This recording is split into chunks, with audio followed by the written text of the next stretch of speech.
အပြင်ဘက်မှာအဝတ်ခွက်ကအတန်ကိုငါကြားလိုက်တဲ့သူဘာဖြစ်နေလဲဆိုတာတွားကြည့်မလို့အားလုံးဒီကနေမထွက်ပဲစောင့်နေနော်ဟေးမင်းဘယ်သူလဲဘယ်ကလဲဘာဖြစ်လို့ငါ့ကိုကြည့်နေတာလဲ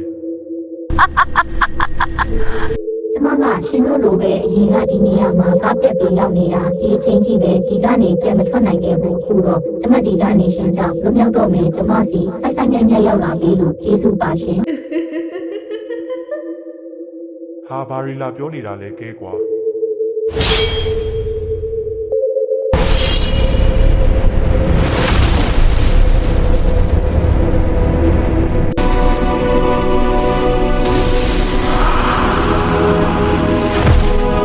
ချစ်ကောနဲ့အော်လီခွေလို့ထွက်သွားတာကြပြီးဒီတိုင်းထိုင်နေလို့အဆင်မပြေဘူးအပြင်မှာဘာတွေဖြစ်နေလဲတည်အောင်ထွက်ကြည့်ကြရအောင်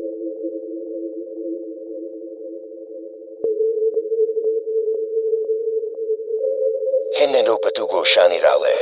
ဟာအော်လီခွေနင်ဘယ်တွေသွားနေတာလဲနင်ကိုရှာဖို့ဆိုပြီးချစ်ကောထွက်သွားတာကြပြီးခုထိပြန်မလာသေးဘူးအော်အဲ့ဒါဆိုငါတို့လူစုခွဲရှာကြတာပေါ့မဲရခုနလက်ခင်မင်းတို့ကခုလိုနဲ့ဆန့်ကျင်ပလက်ရှာတိချခဲ့တော့ဆိုမှာ